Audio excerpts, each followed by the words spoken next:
তুমি মনে রেখো, এক একটা নামাজ ছাড়তেছো, একটা একটা সাপ তৈরি হচ্ছে। কবরের মধ্যে 99টা সাপ হওয়ার কথা হাদিসে আছে।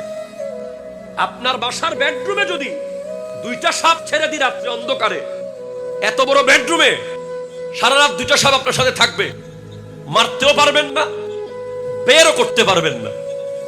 আপনি সারা রাত ঘুমাইতে পারবেন? এত বড় ঘরের ভিতরে ঘুমাইতে পারবেন? অন্তত ঘরের ভিতরে তো আপনি এই পাশ থেকে ওই পাশে দৌড়ে যেতে পারবেন।